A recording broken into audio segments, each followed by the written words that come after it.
Es gribu jums atgādināt, ka mūsu pirmais videks bija izlikts 1. janvārī. A tagad jau ir janvāra beigas. Tas nozīmē, ka mēs jau veselu mēnesi ņemamies ar to YouTube. Šajā videkā es gribu pastāstīt, kā vienkārša pjanka Ziemassvētku vakarā aizveda mūs līdz YouTube un ievilka līdz pat veselam mēnesim. Tās sākās ar to, ka mēs ar čomu Ziemassvētku vakarā sadzērušies, izdomājam, ka mums vajag manējo mopietku, kura stāv gadus 6, ka ne vairāk, arbūvēt triciklā un izlikt to visu YouTube. Nu, kas tur ir, tur sarežģīts. Paņēmu visu, abūvēju ātri, uzfilmēju un viss gatavs. Ne tā vienkārši viss izrādījās. Pats interesantākais bija to, ka mēs gribējām to izdarīt līdz 1. janvārim. Kaut gan mums pat nebija metināmā aparāta. Iebraucām, karoči, mēs uz depo, nopirkām vajadzīgo materiālu un ķērāmies klāt pie mopēda. Tā kā 1. janvārī mums jau vajadzēja vidaku, bet tricikls nebija gatavs, tas bija vispār neiespējami. Mēs ātriņķi sagraizījām visus dzelzīšus. Vārdu sakot, mēs vienkārši sākām gatavot visu metināšanai. Un visu to nafik atstājām un sākām domāt, ko mēs varētu izlikt YouTube tricikla vietā, jo, logiski, ka tricikla nebūs. Ātriņķi saimprovizējām vidaku un gaidījām nākamo dienu, lai to visu uzfilmēt. Par filmēšanu baigi nestāstīšu, bet tas bija tīpuši ar to green screenu. Mēs pat jau no gadu satikām tajā green screenā, tās gaismas visas izlikt. Vienmēr trūks gaisma vai nu green screenam, vai nu salonā trūks gaisma, vai atspīd tā gaisma. Tas bija trākums kaut kāds. Mēs filmējām aptuveni kaut kur no 2 līdz 6 rītā. Tas bija dirsa pilnīgā. Nākamajā dienā, to bija 6 mēs pabeidzām to visu, kamēr aizgājām gulēt, mēs nogulējām līdz vakaram, jau 1. janvāris. Atkal ir jābrauc uz Rīgu, un mums mopēdam pat nemaz nepalika laika. Un pirms es braucu uz Rīgu, mēs sadabūjām metināmo aparātu, un es atvedu viņu pie čoma un atstāju, lai viņš, kamēr es būšu Rīgā, sametina to rāmi aizmugurē, to tiltu. Kamēr es biju Rīgā, sapirku visas nepieciešamās detaļas. Tur gultņus sapirku, tās stupicas, nezinu, kā viņas latviešu valodā sauc, tas nav svarīgi. It kā viss iet pa plānam, bet vienā jaukā dienā atnāk ziņa no čoma, ka tas metināmais aparāts, ko mēs sadabojam, nafik nestrādā. Viņš nemetina. Nav zināms, kas bija problēma. Vai elektrības trūkums, vai pašam aparātam bija problēmas, bet bija skaidrs viens, ka nākamajā nedēļā atkal nebūs videka ar triciklu. Nācās domāt jaunu videku.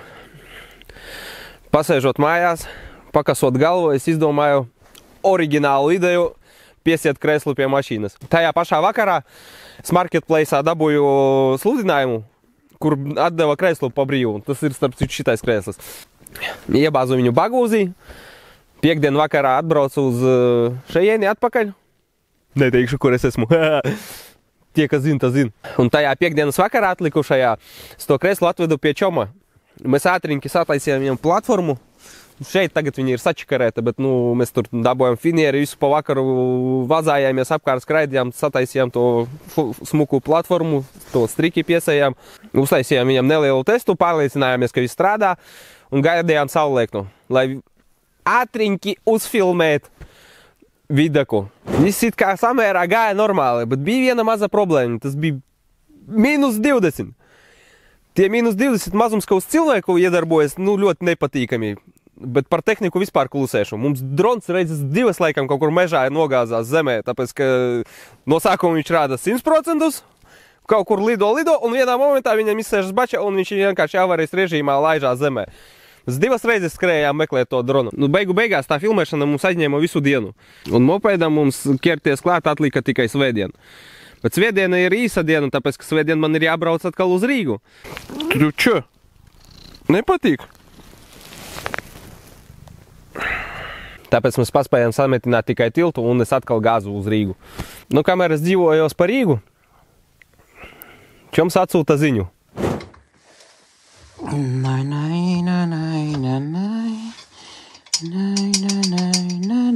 Tie, kas nesaprata, gultņus pēc plāna bija likt no apakšas, bet ķēdei traucēja pastiprinātājs. Tādējādi mums vajadzēja mainīt plānu.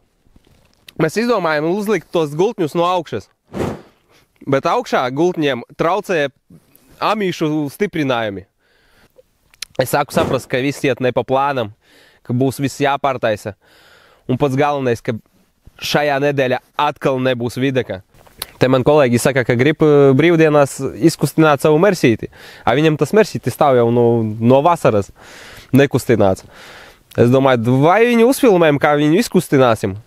Bez nekāda scenārija, bez nekādiem plāna vispār uz improvizācijas. Vienkārši kaut kādu ķēmošanās uztaisīsim. Viņš piekrita. Tā nu radījās 3. videks mūsu kanālā, kurš starp citu salasījis visvairāk skatījumu. Un tur mums arī viss negāja gludi. Kad mēs visu safilmējām, beigās izrādījās, ka mums nebija ierakstīta skaņa. Tāds fails, tāpēc jau tajā videkā arī ir tāda sūdīga skaņa. Bet mums priekšā vēl gaidīja mūsu tilts, kuru vēl ir jāpārmetina, lai beidzot vismaz nākamnedēļ jau ir tas videks ar to triceklu. Metināšana mums gaida diezgan ātri. Sametinājām zvaigznīti, pārmetinājām to tiltu un ķerāmies klāt pie trubas. Mēs iekšā ielikām lauzni. Un tam lauznim tas diametrs bija tik ideāls, ka viņam virsū likās tās stupicas smuki. Uzlikām tās stupicas, to lauzni sametinājām ar to trubu, tās stupicas arī sametinājām kopā, un viss bija ideāli. Kad metināšanas darbus pabeidzām, visi agregāti bija gatavi, atlika tikai skrūvēt klāt. Bet jau bija tik vēlu, ka jau nafik negribējās neko darīt, un to mēs atstājām uz nākamo dienu. Nākamajā dienā mēs ķērāmies klāt pie mopeda, un mēs bijām pārliecināti, ka nākamnedēļ mēs točno visu uztaisīsim un būs gatavs tas videks. Kad skrūvējām visu klāt, bija viss gludi, vienkārši ideāli, līdz mēs neielīdām motorā. Konkrēti motorā mēs sačikarējām vienu skrūvi. Vienu no 4 skrūvēm, kas atbildēja par vārstu vāciņa turēšanu. Nedaudz pacīnoties ar to skrūvi, rokas aplaidās, turklāt vajadzēja uz Rīgu braukt, un to mēs atkal atstājām līdz nākamajai nedēļai un vienkārši aizbraucu prom uz Rīgu. Kārtējo nedēļu nosarādājot Rīgā, atbraucu pie Čomaka un ķērāmies atkal klāt pie mopēda. Saskrūvējām dzinēju, uztaisījām ķēdes spriegotāju. Visu vakaru čakarējāmies ar visādiem sīkumiem. Bija galvenais, lai viņš ir braucams, un beidzot mēs laidām viņu pie dziesmas. Protams, mēs braucām viņu testēt, lai saprast, ka rīt mēs varam to visu filmēt. Un, protams, atkal notiek kibele. Vienkārši braucot, viņam atkrīt riepa. A laiks jau ir 12 naktī. A mums poļubomu to mopedu jāuztaisa. Sākām skrūvēt visu ārā un atkal vedām metināt. Tur mēs visu veiksmīgi ātriņķi sametinājām, atvedām atpakaļ, saskrūvējām atpakaļ visu, izbraucām un viņš strādā. Pilnīgi viss strādā, viss ir ok. Un beidzot mēs vienkārši mierīgi varējām doties gulēt un nākamajā dienā filmēt videku. Tāds nu stāsts sanāca. Tā mēs realizējam savu pāļa ideju. Nedzeriet, savādāk paliksiet par YouTuberiem.